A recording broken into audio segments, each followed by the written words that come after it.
Hello friends, welcome to Madras சமையல். இன்றைக்கி நம்ம மெட்ராஸ் சமையலில் பீட்சா சாஸ் எப்படி பண்ணுறதுன்னு பார்க்கலாம்.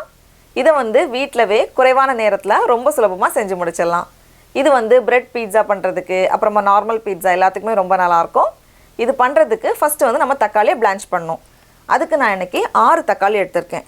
கூடவே நமக்கு என்ன வேணும் அப்படின்னா பாதி வெங்காயம், அதுக்கப்புறமா 4 காஷ்மீரி மிளகாய். காஷ்மீரி மிளகாய் கலருக்காக தான் சேர்த்துக்கிறோம்.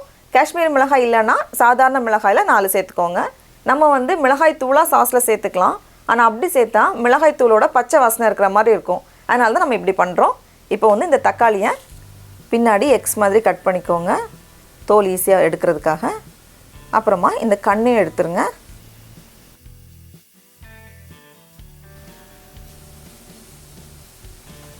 எடுத்துட்டு தண்ணி சூடானதும் இதை உள்ளே சேர்த்துடலாம். கூடவே நம்ம வச்சுருக்க பாதி வெங்காயத்தை 3ஆக கட் பண்ணி சேர்த்துக்கோங்க. அப்புறமா காஷ்மீரி மிளகாய். காஷ்மீரி மிளகாய் இல்லைனா சாதாரண மிளகாயில் 4 எடுத்துக்கோங்க. எல்லாத்தையும் சேர்த்துட்டு இது 2லேருந்து 3 நிமிஷம் நல்லா வேகட்டும்.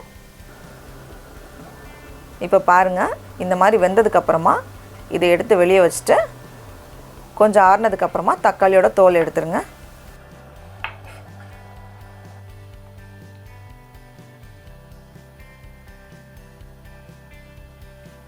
அதே மாதிரி காரம் கம்மியாக போதும் அப்படின்னா மிளகாயில் இருக்கிற விதைகளையும் எடுத்துருங்க.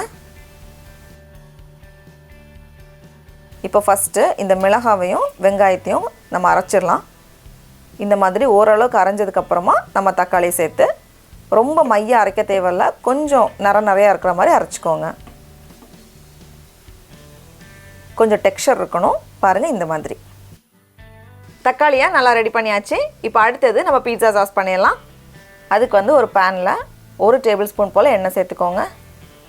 எண்ணெய் சூடானதும் 3 பல் போல் சின்னதாக நறுக்குன பூண்டு சேர்த்துட்டு இதோட பச்சை வாசனை போனதுக்கப்புறமா நம்ம வச்சுருக்க தக்காளி வெங்காயம் அந்த பேஸ்ட்டை உள்ள சேர்த்துடலாம். சேர்த்துட்டு இது கொஞ்ச நேரம் வேகட்டும்.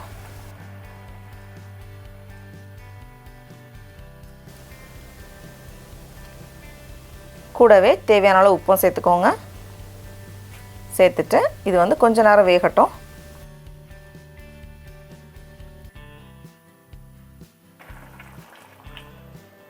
இப்போ இதை நம்ம டேஸ்ட் பண்ணி பார்க்கணும். உங்களுக்கு புளிப்பு சரியாக இருக்குது போதும்னு நினச்சிங்கன்னா 2 டேபிள் ஸ்பூன் மட்டும் கெச்சப் சேர்த்துக்கோங்க. புளிப்பு கொஞ்சம் குறைவாக இருக்குது அப்படின்னா கெச்சப் அதிகமாக சேர்த்துக்கோங்க. எனக்கு புளிப்பு கொஞ்சம் குறைவாக இருக்குது, அதனால நான் 4 டேபிள் ஸ்பூன் போல் கெச்சப் எடுத்திருக்கேன். அதே மாதிரி தான் வினிகரும். உங்களுக்கு புளிப்பு சரியாக இருக்குன்னா இது சேர்க்க தேவையில்ல, தேவைப்பட்டால் மட்டும் சேர்த்துக்கோங்க. நான் 1 டீஸ்பூன் வினிகர் எடுத்திருக்கேன். சில்லி ஃப்ளேக்ஸ் வேணும்னா சேர்த்துக்கலாம். நான் 1/4 டீஸ்பூன் சில்லி ஃப்ளேக்ஸ் எடுத்திருக்கேன்.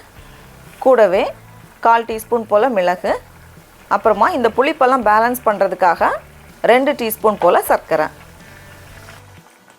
இது கொஞ்சம் கெட்டியாகிறது வரைக்கும் இது வேகட்டும்.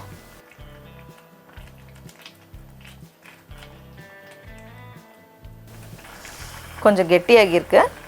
அடுத்தது சீசனிங்காக 1/4 டீஸ்பூன் பேசிலும் 1 டீஸ்பூன் ஆரிகானோவும் சேர்த்துக்கோங்க. ஒருவேளை உங்களுக்கு இது கிடைக்கல, இட்டாலியன் சீசனிங் கிடச்சிச்சின்னா அதில் 1 டீஸ்பூன் சேர்த்துக்கோங்க. பீட்சா சாஸ்க்கு இந்த ஹெர்ப்ஸ்லாம் சேர்த்தா ரொம்ப நல்ல வாசனையாக நல்ல டேஸ்ட்டாக இருக்கும்.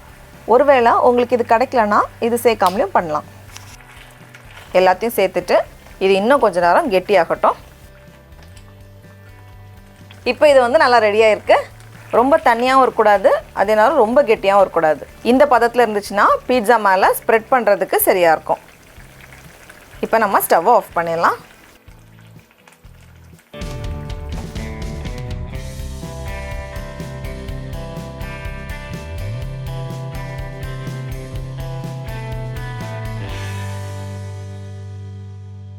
மீதி இருக்கிறத ஒரு பாக்ஸில் போட்டு ஃப்ரிட்ஜில் வச்சுக்கோங்க.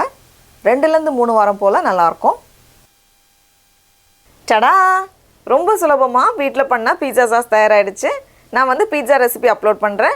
நீங்களும் கண்டிப்பாக இந்த சாஸை வீட்டில் ட்ரை பண்ணி பாருங்கள். உங்களுக்கு இந்த வீடியோ பிடிச்சிருந்துச்சுன்னா மெட்ராஸ் சமையலுக்கு சப்ஸ்கிரைப் பண்ணுங்கள். நாவின் சுவையரம்புகள் மலரட்டும்.